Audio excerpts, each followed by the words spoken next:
हिमाचल विधानसभा budget सत्र के 9वें दिन मुख्यमंत्री सुखविंदर सिंह सुक्खू जब बजट पर चर्चा का जवाब दे रहे थे तो विपक्ष ने सदन से वॉकआउट कर दिया। मुख्यमंत्री ने कहा कि उनकी सरकार ने 29,069 करोड़ रुपए का कर्ज जरूर लिया है। उन्होंने कहा, कोरोना काल में हिमाचल को 11,000 करोड़ की अतिरिक्त रेवेन्यू डिफिसिट ग्रांट मिली। इस तरह पूर्व सरकार ने 40,772 करोड़ का कर्ज लिया। कांग्रेस सरकार ने उस कर्ज का 20,353 करोड़ ब्याज के रूप में चुकाया है। मुख्यमंत्री के जवाब से असंतुष्ट विपक्ष ने सदन के भीतर नारेबाजी शुरू कर दी और सदन से बाहर आ गया। मुख्यमंत्री सुक्खू 4 दिन तक बजट अनुमानों पर चली चर्चा का अभी तक जवाब दे रहे हैं। वहीं सदन के बाहर मीडिया से बातचीत में नेता प्रतिपक्ष जयराम ठाकुर ने कहा कि कांग्रेस सरकार झूठ बोलने पर अड़ी हुई है। उन्होंने कहा कि पूर्व भाजपा सरकार ने लगभग 19,000 करोड़ रुपए का कर्ज लिया, लेकिन कांग्रेस सरकार 2 साल में ही 30,000 करोड़ का कर्ज ले चुकी है। उन्होंने कहा कि विपक्ष ने 4 दिन तक बजट पर सार्थक चर्चा की, लेकिन मुख्यमंत्री झूठ बोल रहे हैं। नेता प्रतिपक्ष जयराम ठाकुर ने कहा, जब से हिमाचल अस्तित्व में आया तब से अब तक ये कांग्रेस की पहली सरकार है जो राजनीतिक द्वेष से काम कर रही है। राजनीतिक प्रतिशोध की भावना से सैकड़ों संस्थान बंद कर दिए। विधानसभा में जो बजट का जवाब आज माननीय मुख्यमंत्री जी देने की शुरुआत की है, हम उम्मीद कर रहे थे कि कम से कम अब बजट प्रस्तुत हो गया, उस पर चर्चा हो गई। चर्चा के बाद जो सही तथ्य हैं, सही बातें हैं, उन तथ्यों को जवाब के रूप में मुख्यमंत्री जी सदन में देंगे। लेकिन मुझे इस बात को लेकर के अफसोस है कि यहाँ बोलना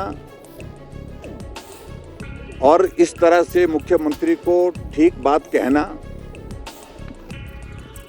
इसका कोई औचित्य नहीं रह गया है। वो अपनी बात पर अडिग हुए पड़े। उन्होंने बोलना ही गलत है, बोलना ही झूठ है, तथ्य तोड़ मरोड़ करके प्रस्तुत करने हैं। तो इसलिए हमने कहा कि हम थोड़ा करेक्शन करना चाहते हैं। जो आप आंकड़े यहाँ पर इस माननीय सदन में पूर्व सरकार के वक्त के लोन के दे रहे हैं, ये आंकड़े सही नहीं है। अगर सही मायने में मुख्यमंत्री चाहते कि उनके जवाब को विपक्ष सुने और प्रदेश भी सुने, तो उनको तुरंत अवसर देना चाहिए था, मौका देना चाहिए था, तुरंत बैठना चाहिए था और हमें बोलने का मौका देना चाहिए था।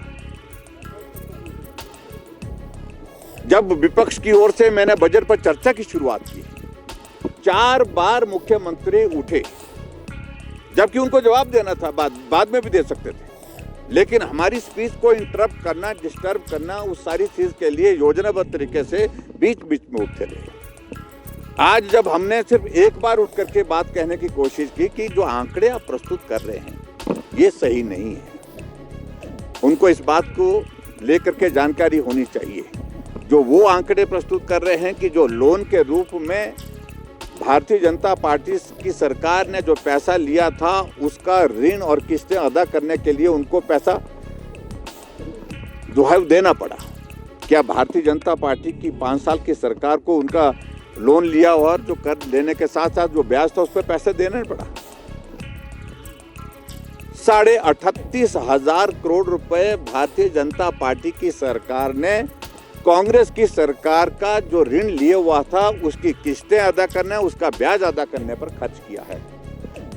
और आज भी मैं इस बात को जिम्मेदारी के साथ कह सकता हूं, विशुद्ध लोन अगर भारतीय जनता पार्टी की सरकार में 5 साल के कार्यकाल के बाद जो था, जिसमें ऋण और ब्याज की किस्तों को काट करके अगर हम उसको विशुद्ध लोन बोलते हैं जिसको, वो था 19,600 करोड़ रुपए।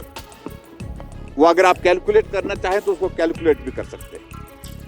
लेकिन यहां हिमाचल प्रदेश में अभी तक मुख्यमंत्री जी ने खुद स्वीकार किया कि कांग्रेस ने 2 साल के कार्यकाल पूरा होने के साथ में तीसरे साल का बजट प्रस्तुत करने तक लगभग 30,000 करोड़ रुपए ऋण ले लिया है। तो अभी तक का हिमाचल प्रदेश का जो ऋण लेने का जो क्रम है, सबसे तेज गति से सबसे ज्यादा अगर ऋण लिया है, अगर 1 लाख करोड़ का ऋण पार हो रहा है कांग्रेस की इस बजट सत्र के समाप्त होने के साथ साथ में, तो उसमें 30% लोन जो जब से हिमाचल प्रदेश बना है और शुरू मैं कह रहा हूं कि 93 के बाद लोन की शुरुआत की कांग्रेस ने। उसके बाद जो सारा लोन था उसमें से 30% लोन का सिर्फ जो है लक्ष्य जो है वो सुक्खू जी की सरकार ने पूरा किया, यानी कि 30% से ज्यादा लोन इन्होंने लिया है। आप अंदाजा लगा सकते हैं कुल मिलाकर के प्रदेश की दिशा में जा रहे हैं। हम सब लोग भी चिंतित हैं, हम सब लोग भी इस बात को लेकर के हैरान हैं, परेशान हैं कि हिमाचल आर्थिक रूप से पूरी तरह से पटरी से उतर चुका है। अब झूठ बोल करके कोई अर्थ नहीं है, झूठ बोल करके तथ्य ठीक नहीं होंगे, झूठ बोल करके जो है हिमाचल प्रदेश को अब पटरी पर नहीं ला सकते हैं। ऐसी सूरत में मुख्यमंत्री जी को स्वीकार करना चाहिए कि हिमाचल की स्थिति आर्थिक रूप से जो खराब है उसको ठीक करने के लिए हमको सही बात कहनी पड़ेगी और सही काम भी करना पड़ेगा। मित्रों, मैं सिर्फ आप सबके बीच में सिर्फ इतना कहना चाहता हूं कि बजट में जो चर्चा हुई वो सार्थक चर्चा हुई है। विपक्ष की ओर से तमाम मुद्दों को उठाया गया है, लेकिन उसके बावजूद सरकार अड़ी हुई एक बात को लेकर के कि हमने नहीं मानना है, हमने झूठ ही बोलना है, सत्य बोलना नहीं है, तो मैं समझता हूँ ये बहुत दुर्भाग्यपूर्ण स्थिति हिमाचल प्रदेश के लिए है। और आज भी हम इस बात को लेकर के हम चाह रहे थे कि हम बीच में बात करें कि जो विमल नेगी जी की जो मृत्यु हुई है उस पर अभी तक जवाब दें, मुझे मालूम नहीं जवाब देंगे कि नहीं देंगे, लेकिन आज भी हमने इस बात को लेकर के स्पष्ट कहा कि हमारी सीबीआई की जांच की मांग है।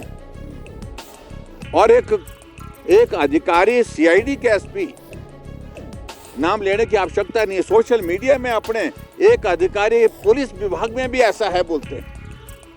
आप क्या संदेश दे रहे हैं? ये स्थिति दुर्भाग्यपूर्ण है हिमाचल प्रदेश के लिए। आज से पहले कभी ऐसी स्थिति नहीं बनी, न कानून व्यवस्था की दृष्टि से और न ही आर्थिक दृष्टि से और न ही विकास के जो पिछड़ा हुआ विकास जो आज के दौर में है, इसको ऐसी स्थिति में कभी भी नहीं ले गई कोई सरकार जो वर्तमान सरकार ने हालात पैदा किए। हिमाचल न्यूज़ 24/7 के लिए शिमला से हरदेव कुमार के साथ सपना शर्मा की रिपोर्ट। आप देख रहे हैं हिमाचल न्यूज़ 24।